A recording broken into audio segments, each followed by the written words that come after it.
vamos lá. Então, vamos lá, pessoal. Então, são 6 horas e 5 minutos. Hoje é dia 29 de junho de 2020.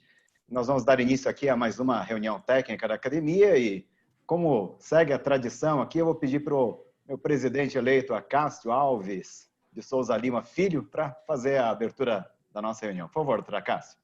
Boa noite a todos, é um prazer tê-los aqui conosco. Eu vejo aqui bastante gente que aparentemente são novos, sejam bem-vindos.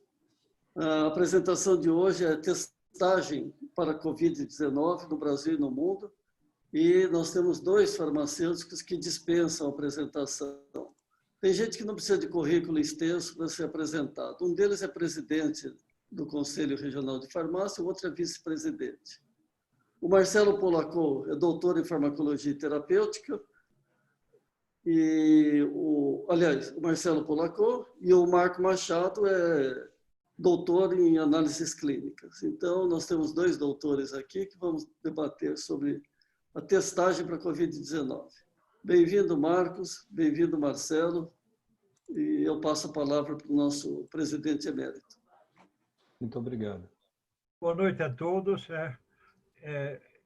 A oportunidade para agradecer novamente ao Marcos Machado, que mesmo tentando fugir, que a gente ficou pelo menos uns 15 dias tentando agendar essa reunião e adiando e antecipando, etc., mas conseguimos trazê-lo aqui para um tema de máxima relevância hoje no contexto da Covid-19. Eu queria aproveitar a oportunidade para falar que a nossa programação do mês de julho está em andamento. Já temos algumas palestras já agendadas e acordadas. E a partir agora de amanhã já vamos dar a divulgação da palestra que será realizada no dia 6 de julho, relacionado com a solubilização de fármacos na farmácia magistral. Eu queria agradecer novamente, renovar o agradecimento ao Marcos Machado e ao Polacco, que se prontificaram a ministrar a palestra e a moderar este evento. Era só isso, muito obrigado. Tá ótimo, obrigado, professor Lauro. Bom, acho que já seguindo a nossa programação, eu vou pedir para que o Marcos Machado Ferreira já abra o seu microfone, Marcos, e pode assumir a apresentação, né, para a gente dar sequência à nossa programação e, na sequência, né, o Marcelo, que é o nosso moderador do dia aqui, vai ajudar a gente com as perguntas e com a interação. Tá ok. Com vocês, Marcos Machado Ferreira. Muito obrigado. Bom, primeiro eu quero agradecer a vocês todos da Academia de Ciências Farmacêuticas por esse espaço. É um prazer, mais uma vez, estar com vocês. Estou entre amigos, realmente, é um prazer. Junto com o Dr. Marcelo Polacco, que hoje está junto comigo na diretoria como vice-presidente do Conselho Regional de Farmácia. E tem sido um prazer trabalhar com o Marcelo e agradeço muito quando soube que ele ia fazer essa moderação. Fiquei muito contente. Marcelo, muito obrigado, viu, por todo o apoio, por toda a parceria que nós temos aí. Eu vim falar com vocês um pouquinho sobre testagem e acho que num momento importante do país também, vou falar um pouquinho da testagem a nível mundial, mas falar um pouco do Brasil, inclusive entrando na questão dos testes rápidos, que eu acho muito importante. Trouxe alguns dados que eu gostaria de compartilhar com vocês, até porque no mundo farmacêutico agora o que mais se fala é dos testes rápidos. Mas até que ponto isso é importante e como é que nós vamos lidar com essa questão dos testes rápidos para informar os pacientes, inclusive, dos resultados e em que momento nós podemos ou não fazer. Então, eu trouxe algumas coisas, alguns resultados de fato para discutir com vocês e para... Estou vendo que temos muitos colegas farmacêuticos aí entrando, eu quero depois fazer essa apresentação novamente diretamente aos colegas, mas eu acho que hoje dá para a gente conversar um pouquinho. Só vou pedir desculpas porque eu tenho que fazer hoje meio na correria, quando for 19 horas já inicio de fato outra live, mas era importante cumprir esse compromisso com vocês. Então, muito obrigado e vamos lá, vamos iniciar.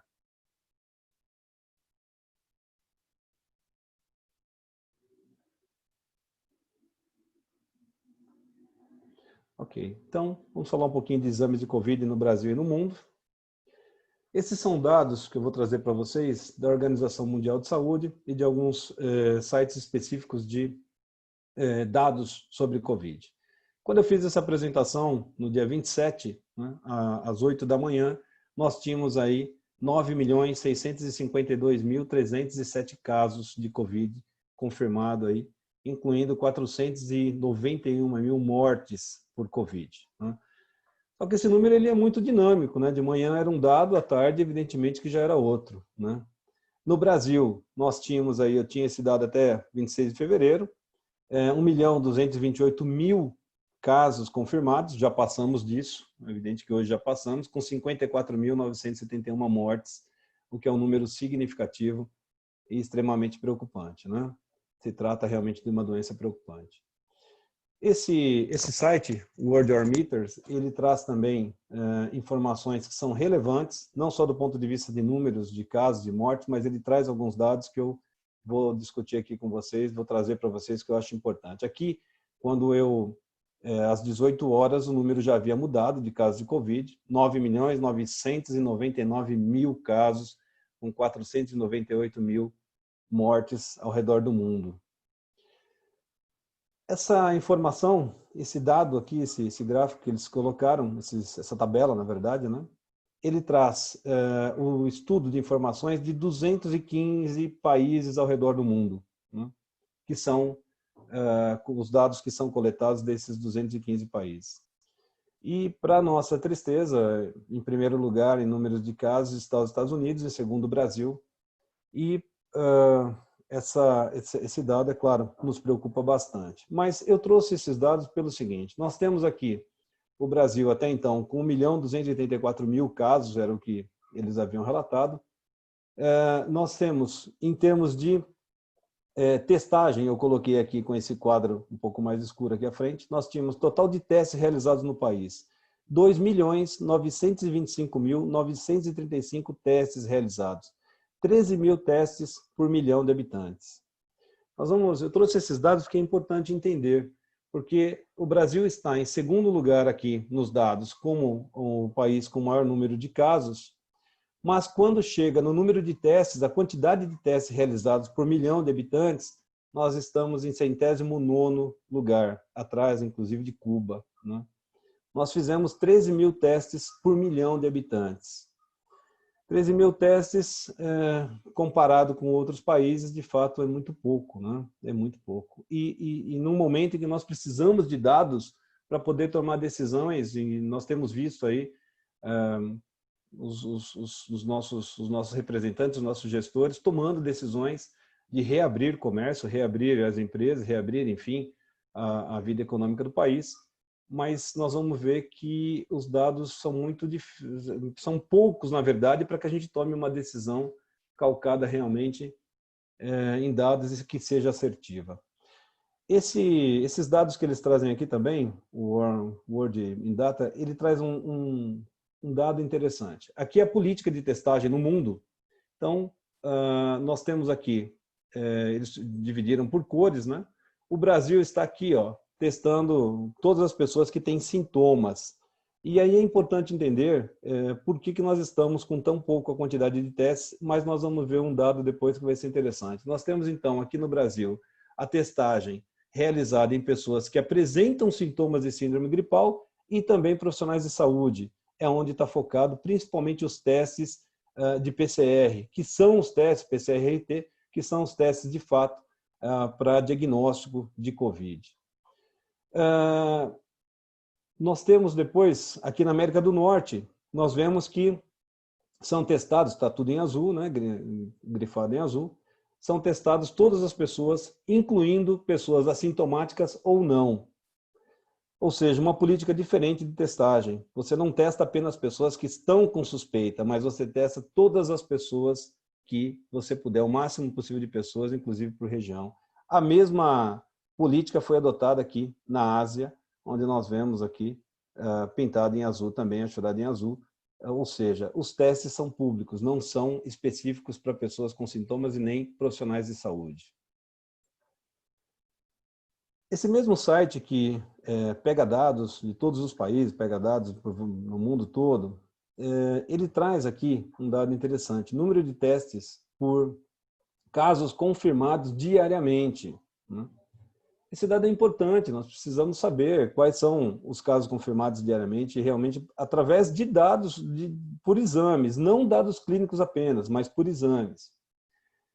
esse site ele traz os dados da Colômbia, dos Estados Unidos, da Argentina, do Paraguai, do Uruguai, mas não tem dados do Brasil, porque nós não temos conseguido relatar os dados com a velocidade necessária para que pudéssemos ter esses dados divulgados a nível mundial. Então, faltam os dados do Brasil. Não há dados de número de testes por casos confirmados diariamente. Nós vamos ter que fazer aqui um cálculo para poder chegar a esse número. Nós temos, no Brasil, um número de testes confirmados, por casos confirmados. Em 27/6, nós tínhamos no Brasil 1.284.214 casos. Nós realizamos, segundo os dados que se tem, os números que nós temos até agora, 2.915.000 testes realizados, o que dá 2 testes por cada caso confirmado no Brasil. É uma quantidade pequena de testes, nós estamos muito aquém daquilo que era necessário para poder fazer um controle epidemiológico e também um controle da doença.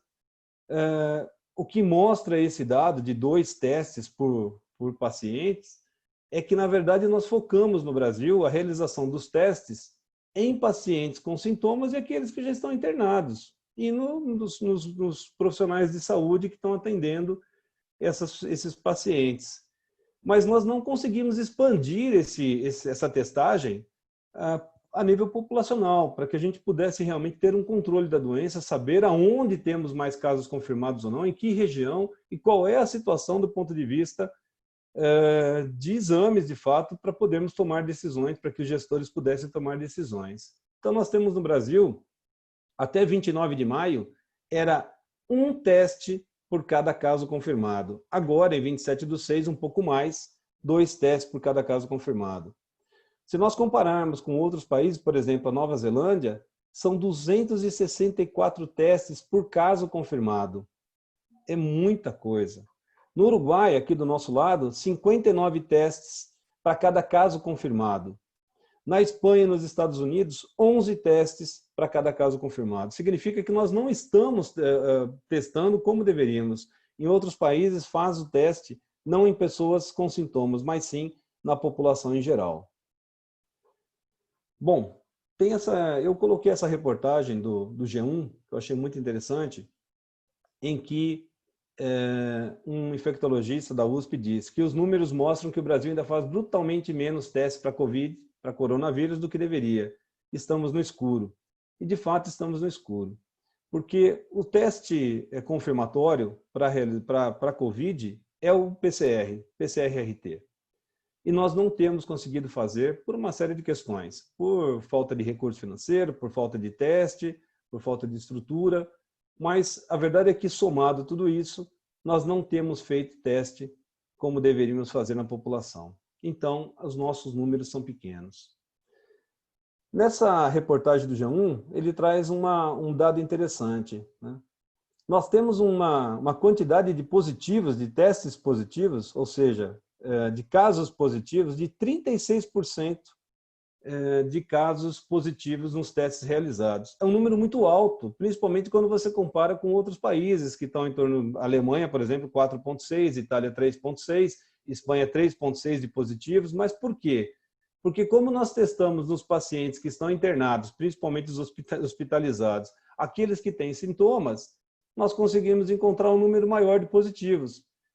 Esse número não é diluído na população. Se nós fizéssemos em maior quantidade de pessoas, principalmente aquelas que não têm sintomas, mas podem ser assintomáticos, talvez nós tivéssemos um número menor, um número mais próximo da realidade mundial. Mas como nós estamos testando em apenas pacientes que estão internados ou com sintomas, o nosso número, o nosso percentual de positividade é muito grande, mas ele não relata, de fato, um número que a gente possa ter confiável em termos de população.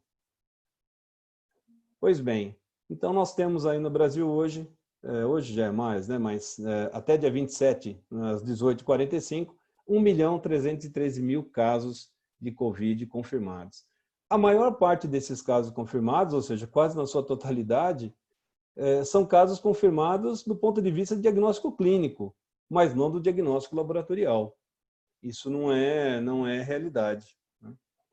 Bem, então, essa escassez de dados que nós temos no Brasil traz exatamente isso, uma miopia epidemiológica, ou seja, nós não conseguimos mapear e entender como está a doença, como é que está a Covid de modo geral no país, porque os dados são poucos, os números de exames são poucos e nós dependemos de diagnóstico clínico e muitas vezes realizado com o auxílio da tomografia para poder fechar diagnóstico e não temos uma quantidade de exames suficiente para poder confirmar esses dados.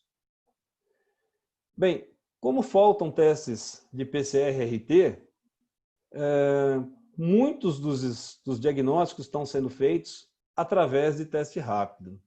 O teste rápido praticamente está sendo utilizado como se fosse um teste para, de fato, diagnosticar as pessoas que estão com Covid através da pesquisa de antígeno-anticorpo.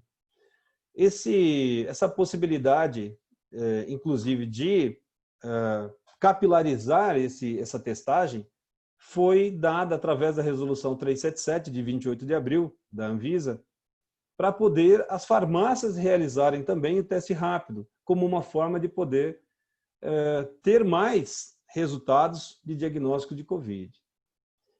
O problema é que nós precisamos discutir se, de fato, o teste rápido tem esse propósito, se ele cumpre esse propósito, né?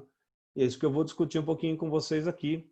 E espero que nós tenhamos tempo aí para poder conversar sobre esse respeito. Porque os testes rápidos entraram no Brasil, foram rapidamente colocados à disposição das farmácias, mas também em outros estabelecimentos de saúde, né? E tem servido aí como uma forma de as pessoas fazerem e ficarem, de certa forma, tranquilas, ou então de confirmarem esse diagnóstico, mesmo dentro das suas residências. Eu tenho visto muito isso, né? Então, os testes rápidos começaram a ser usados no Brasil. Qual é o problema disso? O problema de utilizar o teste rápido é que o nosso diagnóstico, aliás, não é usado para diagnóstico, mas o nosso resultado, seja ele qual for, ele é tardio, né? Porque para realizar o teste rápido, o paciente tem que estar no mínimo com 8 dias de sintomas, ou pelo menos ter tido contato com alguém que possa ter tido ou que possa ter a doença para poder fazer. Menos do que 8 dias, um tempo menor que esse, o risco de você pegar um resultado falso negativo é muito grande. Então, nós não vamos ter nunca diagnósticos rápidos. O correto seria fazer, de fato, o PCR, ainda que os pacientes não tenham sintomas, mas você conseguiria pegar a presença de antígeno e fazer esse controle muito melhor do que fazer por teste rápido. O teste rápido tem uma janela imunológica que pode ser de 8 dias, mas pode ser mais do que isso, como nós vamos ver daqui a pouquinho também. Então, as farmácias têm sido usadas para diminuir esse ato mesmo, essa dificuldade da realização dos testes com PCR. Mas eu, como presidente, inclusive, do Conselho, tenho me preocupado muito com isso e vou mostrar por quê. No período em que está sendo realizado os testes pelas farmácias, nós não temos ainda muitos dados da farmácia para que a gente possa ter uma noção de como é que está sendo feito e quais são os resultados que foram obtidos com isso. O único dado que eu recebi, que eu consegui, foi da Abrafarma. A Abrafarma fez dois informes, né? Um no dia 18 de junho, mostrando que em toda a rede, em todo o país, eles fizeram 62.660 testes rápidos, né? E aí eles colocam testes positivos, 9.584, dá 15% de testes positivos, e 53 mil testes negativos. Mas nesse informe da Abrafarma, não fica claro se esses 9.584 testes são IgG, se eles são IgM, se eles são IgG e IgM, que pode acontecer. Mas não traz esse dado. Então, nós ficamos sem saber, de fato, qual é o resultado que eles encontraram a nível de país, se essas pessoas desenvolveram anticorpos e, teoricamente, poderiam ter imunidade, ou se elas ainda estão na fase aguda. Eles lançaram uma segunda atualização no dia 24 de junho, E aí já com uma quantidade muito maior de testes, 97 mil testes realizados, 14.500 testes positivos, mantendo aí uma média de quase 15% de testes positivos, mas também no seu informe não colocam se esses resultados são IgG, que poderia ter imunidade, ou IgM, onde a pessoa ainda está doente. Eu entendo que faltou esse dado para que a gente pudesse ter uma ideia melhor, se bem que era um informativo, não é um informe epidemiológico, evidentemente. Eu tenho realizado muitos testes também, não tanto, evidentemente, não chega no mesmo nível da Abrafarma, evidentemente, mas eu tenho feito bastante através de uma clínica que nós temos, clínica de diagnóstico, né? E eu peguei o dado até sexta-feira, eu fiz aqui um levantamento para mostrar algumas coisas para vocês. Nós fizemos 385 testes rápidos, tivemos 327 testes não reagentes, 8 IgG reagente, 27 IgMs reagente e tivemos pacientes com resultados de IgG e IgM reagentes, ou seja, apresentando aí tanto a IgM de fase aguda, mas já indo para uma fase de convalescência com um IgG também positivo, 23 pacientes. Então nós tivemos, eu coloquei os percentuais para vocês, dá mais ou menos 2%, 8 casos de IgG, 2% apresentavam IgG, somente IgG, 27 pacientes, dá 7%, com um percentual de IgM, que são pacientes ainda com fase aguda, e pacientes onde apresentavam IgG e IgM, teoricamente, esse paciente já está criando IgG, teoricamente ele está criando imunidade contra a COVID, né, contra o SARS-CoV, 23 pacientes, que dá 5,97%. Se pegarmos o total de percentual desses testes, vai dar em torno de 15%, que é mais ou menos também o que mostra aquele informativo da Abrafarma. Mais 15% de positivos, ou seja, de reagentes total. Quando você estratifica, IgG dá um número bem pequeno, 2% dos pacientes que realizaram exames teriam aí imunidade, teoricamente teriam imunidade. 84% deles, quase 85%, apresentaram resultados não reagentes, ou seja, estão expostos à contaminação a qualquer instante. Aqui eu coloquei no gráfico, 84,94% de pacientes negativos, 2% de IgG, 7% de IgM, quase 6% de IgM e IgG. É o que nós apresentamos lá. E nós temos pacientes, para ser sincero, nós pegamos pessoas de todas as regiões, Zona Leste, Zona Oeste, Zona Sul, é estratificado, não é apenas de uma região. Bom, o que eu gostaria de chamar a atenção, e acho que isso é muito importante, os resultados devem ser avaliados com cuidados e, principalmente, serem confirmados, em muitos desses casos, serem confirmados com PCR. O teste rápido não pode ser usado de forma alguma para dizer que o paciente tem a doença ou que ele está desenvolvendo anticorpos e que pode ficar totalmente imune. O teste rápido ele tem algumas limitações e isso é o que me preocupa muito quando está sendo realizado na farmácia. É preciso que os colegas tenham uma noção do que estão fazendo e como é que vão passar essa informação para os pacientes e para que serve exatamente essa informação, como é que eles vão lidar com esses testes. Então, eu coloquei aqui que algumas questões a serem analisadas para o uso do teste rápido. Quanto tempo se formam os anticorpos? Quanto tempo leva para ter imunidade mediada por IgG? E também uma outra pergunta que eu recebo muitas pessoas me perguntam assim, então, se esse teste está positivo, eu posso ficar 14 dias. Depois de 14 dias está ok, eu posso sair, posso continuar a minha vida. Então, 14 dias são suficientes para as pessoas terem imunidade e continuarem depois, retomarem a sua vida? Eu acho que essa é a grande pergunta.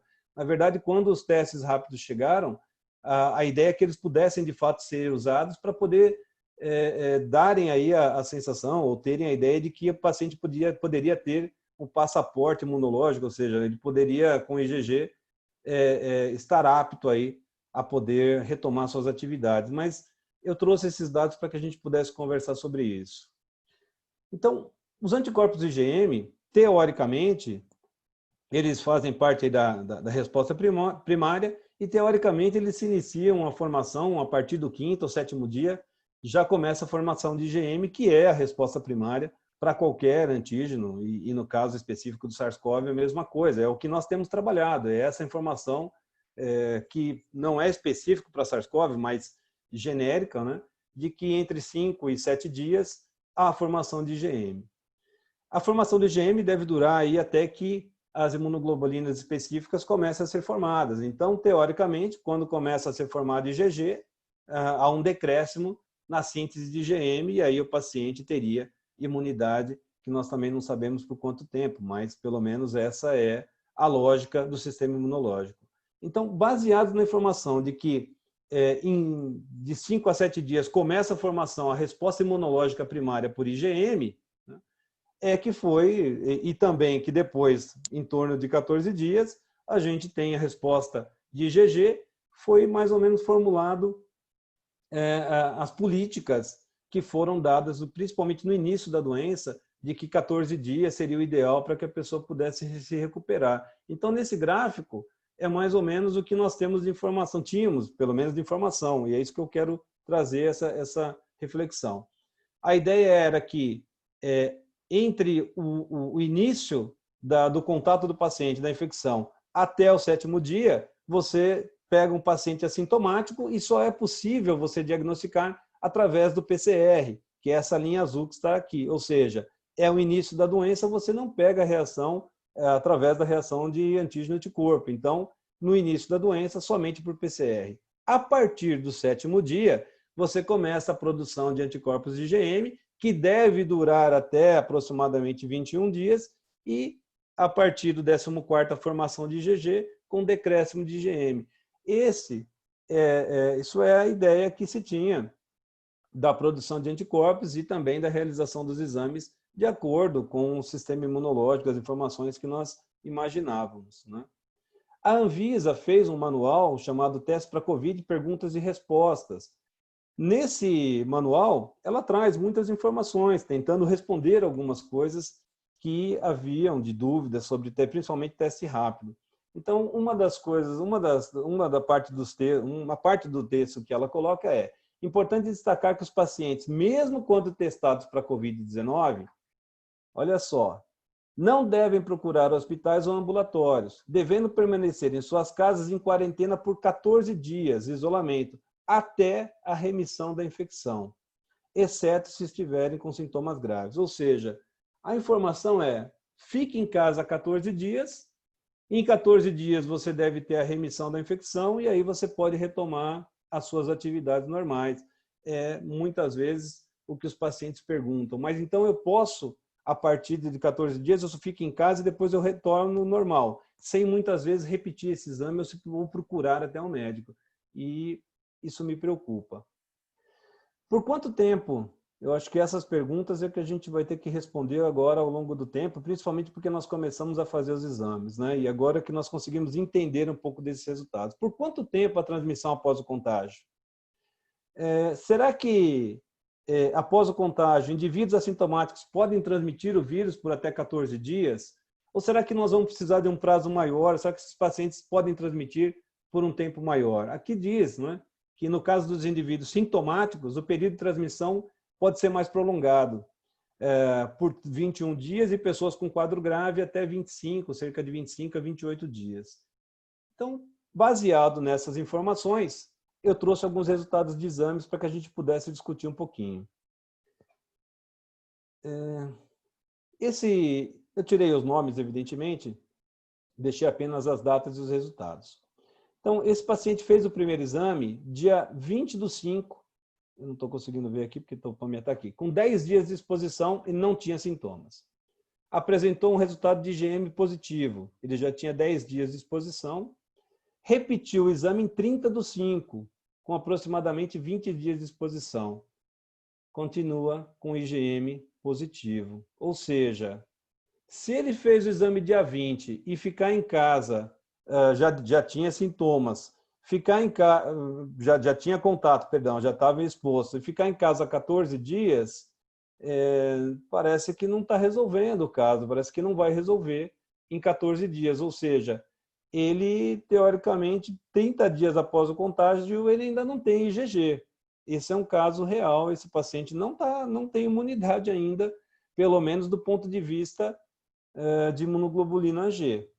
Então, se nós olharmos aqui, teoricamente, ele já deveria estar desenvolvendo. Passados aí 10 dias que ele fez, o tempo de contágio, mais o tempo da realização e o segundo exame, ele já deveria ter formado imunoglobulina G. Mas não é o caso desse paciente, pelo menos com um teste rápido. Esse outro paciente realizou o exame dia 22/5, sem sintomas. Isso aqui é o caso, o pai desse paciente teve Covid, desenvolveu sintomas dentro de casa, ficou em casa, desenvolveu sintomas, fez, não só nele como na irmã também, deram positivos, mas ele apresenta, deixa eu só subir aqui, dia 22/5, IgM positivo, um reagente fraco. Ele realiza depois 27/6, 65 dias após a exposição. E aí ele tem reagente para IgG, mas ele tem também reagente para IgM. Ou seja, se nós analisarmos por essa curva aqui, ou seja, por aquilo que nós tínhamos de informação anterior, né, sobre a formação de anticorpos, tanto de IgG e IgM, e a liberação do paciente com 14 dias após o teste positivo, não é real. Ele está indo para 65 dias, ele tem IgG formado, mas ele ainda tem IgM. O IgM dele não desapareceu com 21 dias, como se imaginava, né? Então, esse paciente ainda tem IgM positivo. Ele pode transmitir? Essa é a questão. Nós temos um outro caso aqui que eu trouxe para vocês. Eu só subir aqui a tela, porque tem hora que aparece e me tampa aqui. O paciente realizou dia 16/6, com resultado reagente IgG e IgM, voltou a realizar esse exame dia 29/6, foi hoje, se não me engano, reagente IgG. Então, esse paciente com 28 dias após os sintomas iniciais, ele desenvolveu IgG. Diferente daquele paciente anterior, com 28 dias, ele desenvolve IgG e desaparece a síntese de IgM. Ou seja, esse paciente, teoricamente, ele até está dentro desse quadro esperado aqui do gráfico que foi estabelecido como meta, como forma de análise. Tem um outro caso, que é esse daqui. Esse foi um paciente de sábado.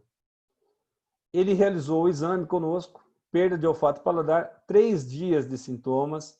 Foi explicado para ele que não é adequado fazer nesse prazo, mas como ele estava com perda de paladar e olfato e sintomas muito característicos, ele realizou o exame não reagente. Não tinha nem IgG nem IgM. Mas ele internou pela manhã num hospital de campanha aqui do ABC com um diagnóstico clínico de Covid, inclusive com saturação de oxigênio baixa, e precisou ser internado.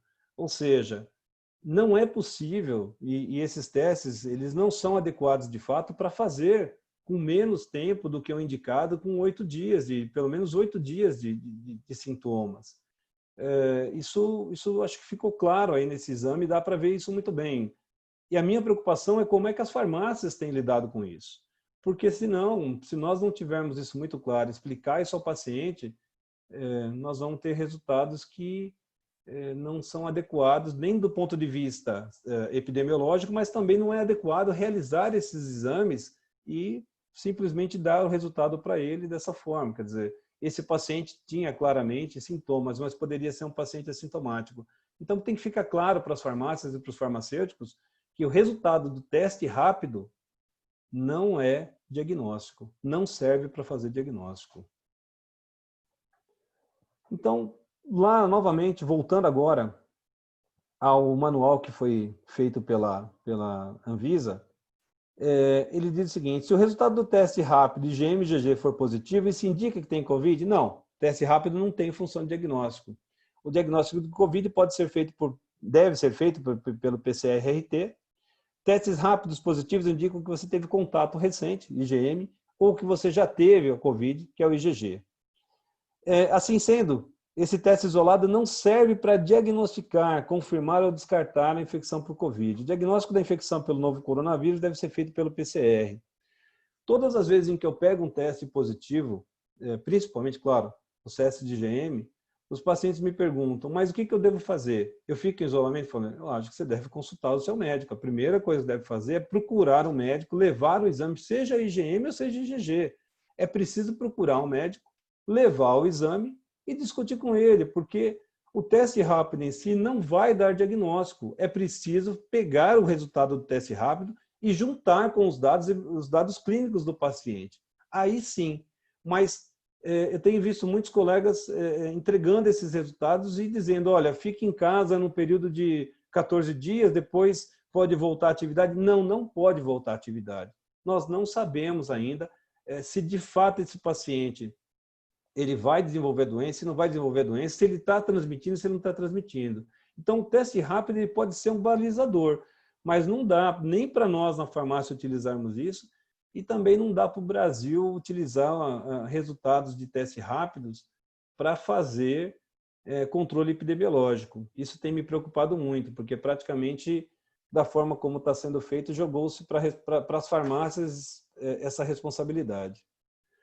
Bem, é preciso mais estudos para que a gente possa entender melhor os resultados e também essa doença, né? Tem se discutido muito agora, aí, um estudo pequeno ainda, mas está se discutindo se a imunidade por IgG, ou seja, a quantificação, a pesquisa de IgG, se após o paciente fazer a síntese, produção de IgG, quanto tempo dura isso? Quanto tempo pode durar a proteção por IgG? Houve um estudo lá na China com uma quantidade de pacientes pequenas, então pequena não é um número significativo, mas ainda vamos ter que estudar um pouco mais. E talvez muitos pacientes não façam a resposta imune, não seja a imune humoral, ou seja, a produção de anticorpos de imunoglobulina, talvez não seja a principal resposta imunológica. Talvez a resposta imunológica de alguns pacientes seja celular, principalmente por células, por linfócitos T, e talvez a pessoa não desenvolva anticorpos, mas ela está, sim, imune, ela consegue fazer proteção através de células e não por imunoglobulinas. Então, nós ainda precisamos entender um pouco mais. O teste rápido ele tem importância no momento que o país não tem condições e não tem disponibilidade para fazer PCR para todas as pessoas que necessitam. Evidentemente que o teste rápido pode ajudar.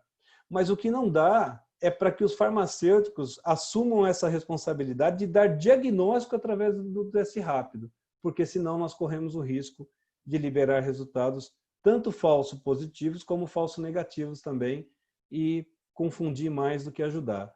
E dizer à população se ela pode ou não voltar às atividades não é função do farmacêutico. É função do médico através de resultados e dados clínicos. Então, isso me preocupa um pouquinho. Bom, eu precisei fazer uma apresentação curta, porque daqui a pouco eu entro em outra live, mas eu vou deixar agora à disposição para que a gente possa discutir um pouquinho com os colegas, quem tiver questionamento a fazer, ok? Perfeito, doutor Marcos. Eu vou aqui já retornar aqui a nossa visualização, né? Bom, eu vou pedir, vários colegas já colocaram perguntas ali, questões no chat, mas eu vou pedir para o nosso colega, o Marcelo Polacol, quem vai fazer o papel de moderador hoje. Deixa eu ver só, Marcelo, se você está com o microfone aqui para abrir. Eu acho que sim, né, Marcelo? Você consegue abrir esse microfone? Não, né? Espera aí. Pronto, Marcelo, agora você consegue. Estão me ouvindo? Beleza. Estamos sim. Boa noite a todos. Em primeiro lugar, gostaria de agradecer o convite da diretoria, da academia, meus confrades, doutor Acácio, presidente emérito, doutor Lauro, para estar moderando esse evento. E já temos algumas perguntas. Eu sei que o doutor Marcos está com um tempo bastante restrito, mas eu acredito que dê para responder algumas questões. O doutor Marcos foi brilhante na exposição dele, nós temos discutido bastante e o trabalho dentro do Conselho Regional de Farmácia tem sido muito árduo até para estar tirando essas dúvidas, estar nesse momento tão difícil que nós estamos passando. A primeira pergunta é da doutora Joseli Chiarella. A farmácia tem que reportar, mas testes realizados em empresas ou qualquer outro lugar que não seja laboratório tem obrigação de reportar resultado positivo? Tem obrigação de reportar. Todos os resultados não são... É importante dizer isso. Como o teste rápido está sendo utilizado para fazer dados epidemiológicos, ou seja, controle, não são os positivos que têm que ser comunicados, são todos os resultados, inclusive os negativos. Caso contrário, nós não vamos ter amostragem. A outra pergunta da doutora Lourdes Zaoc. Doutor Marcos, os testes realizados na sua clínica foram feitos somente em pacientes sintomáticos? Não, não. Também em pacientes assintomáticos, muitos acabam procurando por terem tido algum contato, ou então porque estão em dúvida, ou porque têm parentes idosos, então foram feitos também em pacientes assintomáticos. Perfeito. Marcelo, só um comentário aqui rápido. Os Não. colegas, tem alguns que estão levantando a mão, pedindo interação. Como a gente está com 93 pessoas na sala, eu vou pedir para que, por favor, escreva no chat as suas perguntas, que isso vai facilitar muito o trabalho do Dr. Marcelo, tá ok? A outra pergunta do nosso confrade, o Dr. Hilton Santos, qual a conduta que o farmacêutico toma quando ele detecta um paciente com teste rápido positivo? Então, doutor Hilton, essa é a questão. O que nós temos orientado é um teste positivo, o paciente deve procurar o médico. Não cabe ao farmacêutico dizer o que o paciente deve fazer. Se ele deve ficar 14 dias em casa, se ele deve ficar 21, se ele não deve ficar. Então, assim, todos os testes positivos devem ser orientados para procurar um médico. E é o médico que deve fazer, porque a partir de um teste positivo, não basta apenas esse resultado, e sim toda a parte clínica, inclusive, se necessário, tomografia, para poder realmente confirmar se esse paciente tem ou não a COVID. Então, não é função nossa dizer ao paciente o que ele deve fazer, mas sim que ele deve procurar um médico. Nosso papel é fazer o exame e auxiliá-lo, mas não fazer o diagnóstico. Perfeito, doutor Marcos. A doutora Rosilene Martins, um abraço para ela, a professora Rosilene Martins, lá de Presidente Prudente, da UNOeste, nossa também voluntária lá das comissões do Conselho Regional de Farmácia, delegada regional de Presidente Prudente. A doutora Rosilene pergunta, tem pacientes que retornam com 14 dias de isolamento e voltam a ter sintomas e ficam afastados mais 5 dias. Isso Pode ser que eles não tenham, pode ser que eles não tenham melhorado também, né? Pode ser que eles tenham apenas também, veja, existe a questão na sociedade, na consciência coletiva, de que 14 dias são suficientes para que esse paciente retorne às atividades. Isso como se fosse já como é que eu posso falar isso? Mas as pessoas estão com isso encurtido e todo mundo acha, até porque foi divulgado até pela Organização Mundial de Saúde, que 14 dias são suficientes para que a pessoa tenha de fato a remissão dessa doença. E não é o que a gente está vendo. Então, no início, inclusive, nós tínhamos muito poucos dados para poder dizer o que podia acontecer. Não. Agora que nós estamos tendo dados de exames, não é realidade. Então, eu acho muito importante essa live, porque temos muitos colegas assistindo. Não tem nada a ver 14 dias. Pode ser que as pessoas se recuperem antes e pode ser que as pessoas se recuperem bastante tempo depois. É preciso avaliar caso a caso. Não dá para fazer um padrão e todas as pessoas estão boas ou estão ruins por causa do tempo. Não é isso que eu estou vendo. Perfeito. O professor Radif Domingos, nosso confrade aqui da academia, está perguntando em relação aos testes sorológicos, né? Onde ele se encaixa dentro desse cenário, né? Entre o teste rápido, o PCR. Olha só, é muito importante essa pergunta. Na verdade, eu queria trazer outros dados juntando PCR e também dados sorológicos que são feitos por quimiluminescência, que também, na quimiluminescência, nós também pesquisamos a produção de anticorpos, mas a gente consegue quantificar. Então, eu consigo saber se o paciente, quando ele está no início, qual a quantidade de anticorpos e se está decrescendo ou aumentando. Eu tenho alguns dados desses, mas infelizmente eu não consegui colocar hoje todos esses dados. Mas, Radif, é importante. Inclusive, eu tenho dados de resultados de testes rápidos e também de quimiluminescência que são contraditórios. E você me deu a oportunidade de dizer o seguinte: nós temos tido muitos casos em teste rápido, viu, Marcelo? Importante falar isso. O Radif me deu essa oportunidade, eu lembrei.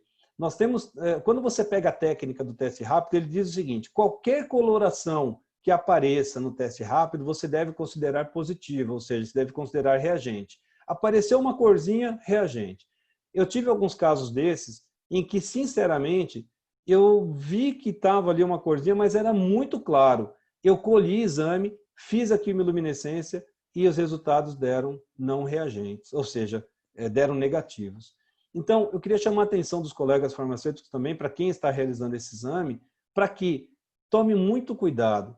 Se tiver uma reação muito fraca, coloque reagente fraco, que é para dizer que essa reação de fato não era uma reação intensa, ou converse com o paciente, repita depois de alguns dias, mas é preciso tomar cuidado, porque você está liberando um resultado e assinando esse resultado. E você pode se comprometer, liberar um resultado que não seja real. Então, na dúvida, existem metodologias que são possíveis de quantificar. Então, para mim, evidentemente, é um pouco mais fácil, mas os colegas que estão aí fazendo em farmácias, em outros locais, têm que tomar um certo cuidado, porque às vezes a reação é muito clara e você fica em dúvida.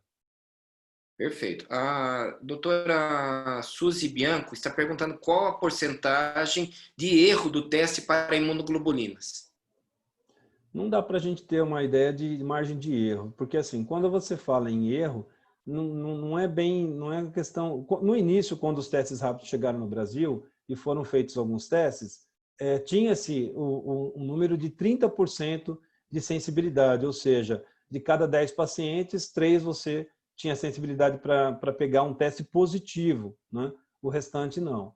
É difícil dizer hoje, nós temos, inclusive o Conselho Regional de Farmácia faz parte, junto com a Câmara Brasileira de Diagnóstico Laboratorial, Sociedade Brasileira de Análises Clínicas, Sociedade Brasileira de Patologia Clínica, faz parte de uma avaliação que é feita desses testes. Os testes melhoraram muito quanto à qualidade, mas é preciso que quando você compra um teste, um kit, você tenha que olhar na bula dele, porque lá atrás a sensibilidade, a especificidade, valor preditivo positivo, valor preditivo negativo. Então, você não pode simplesmente abrir um kit e sair fazendo sem colocar essas informações. E se mudar de kit para outra marca, tem que olhar de novo. Daí, então, você dá uma olhadinha qual que é a sensibilidade. E outra coisa, a sensibilidade depende do período que o paciente teve de contato e de contágio. Se for 3 dias, praticamente que nem esse paciente que eu mostrei agora há pouco, com 3 dias, esse resultado é um falso negativo.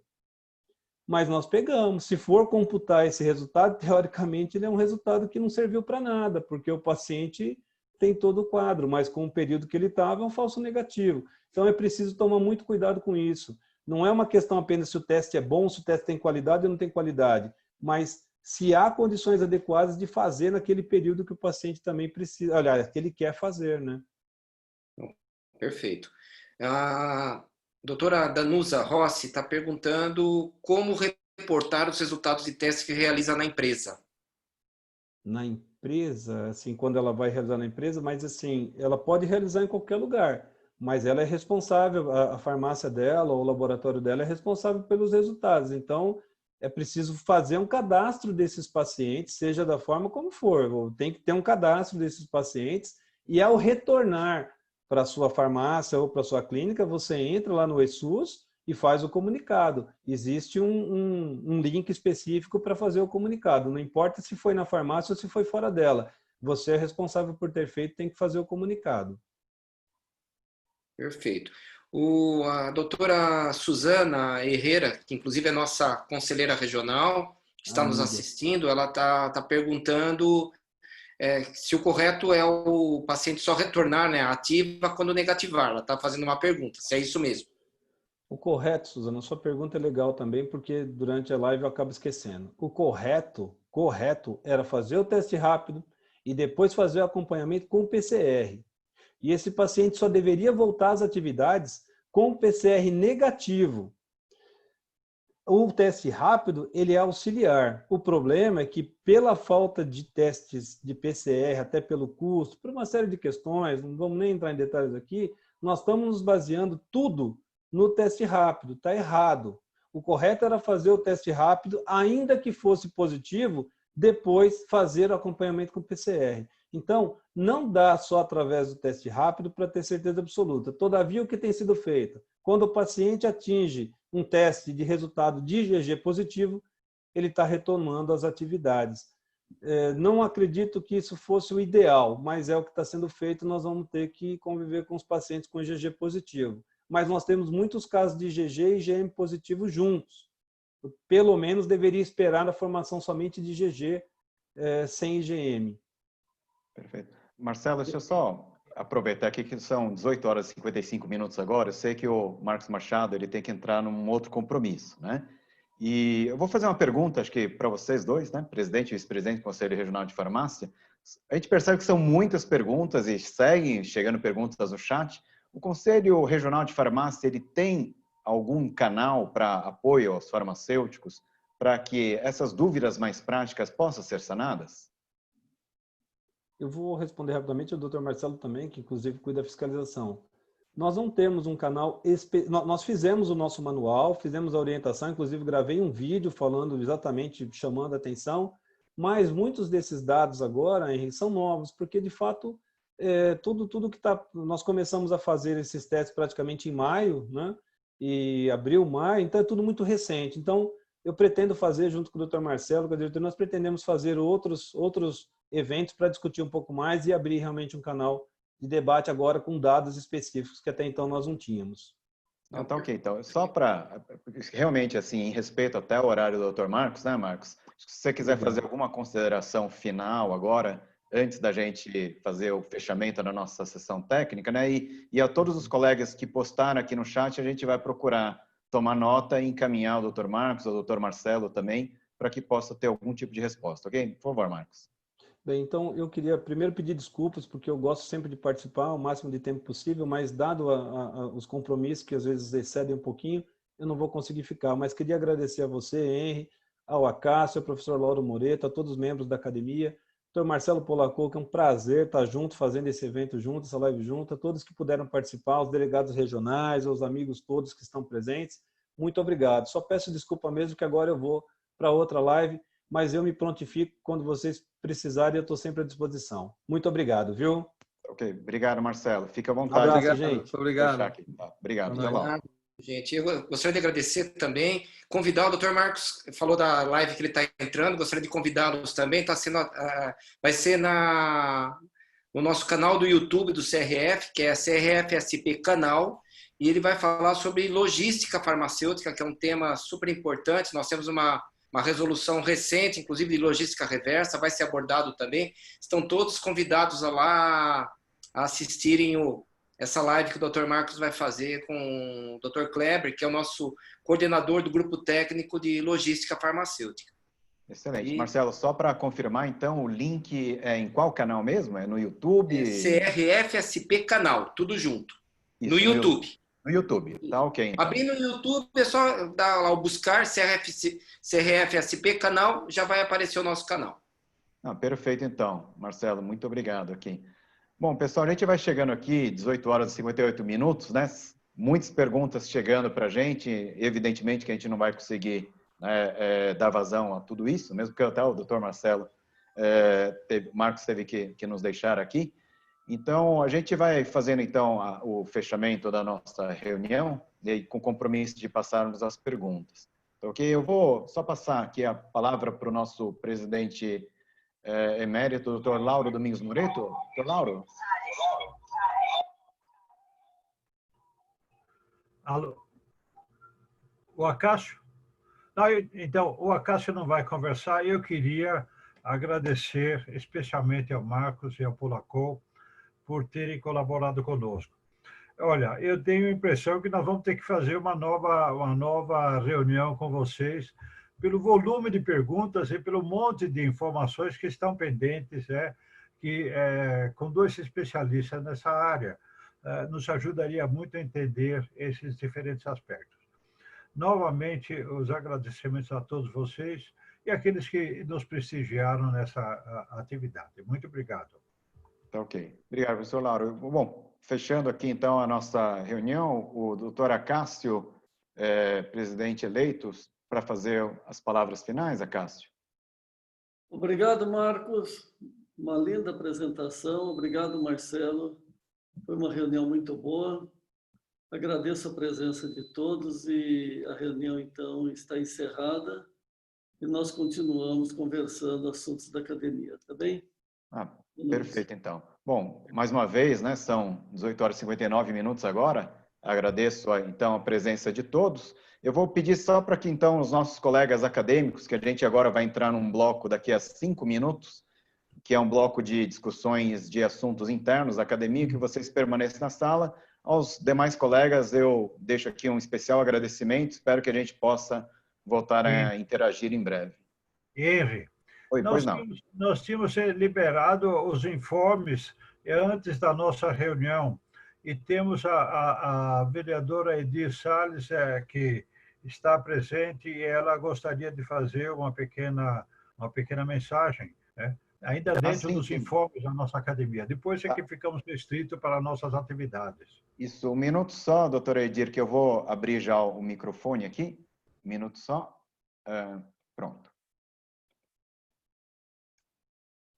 Gente, boa noite. Estou aqui desde o início assistindo a palestra do Dr. Marcos Machado, nosso querido presidente do CRF.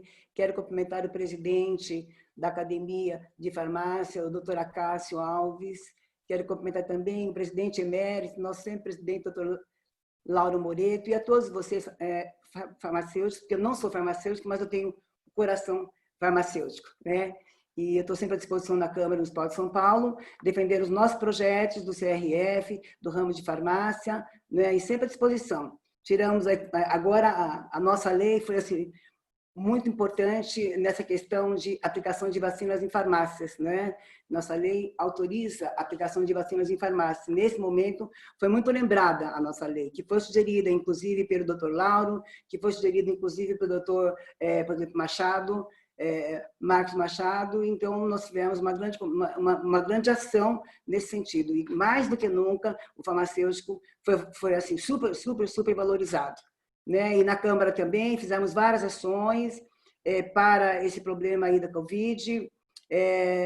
A gente botou uma verba de 38 milhões para ajudar no combate ao Covid. Também botamos um outro projeto que desconta 30% do salário dos vereadores e da verba de gabinete para ajudar também nessa questão da pandemia, não é? E vários projetos outros ligados à área de farmácia também. Então, eu quero aqui agradecer a oportunidade, o convite de poder participar dessa reunião tão importante e respostas que foram para a gente muito importantes também, né? Para vocês farmacêuticos, muito mais, e para mim, que não sou farmacêutica, mas também me interesso muito pela área, foi uma palestra muito importante. Quero dar um meu abraço aqui ao Dr. Marcos, que teve que sair agora, né? E continuaremos sempre juntos, gente, que volte logo, né, as nossas reuniões presenciais para matarmos a saudade, né? Um grande abraço a vocês todos e tenho muita honra em continuar representando o CRF na Câmara no Estado de São Paulo. Obrigada. Muito obrigado, doutora Edir. Tá ótimo, então. Bom, então, aqui já com os agradecimentos uma vez mais à vereadora Edir Salles, a gente então encerra a nossa reunião técnica da academia. Peço só que os nossos colegas acadêmicos então permaneçam aqui para a gente poder dar continuidade, né, ao nosso encontro, tá ok? Aos demais, agradeço uma vez mais e nos encontramos numa outra oportunidade, tá? Uma boa noite.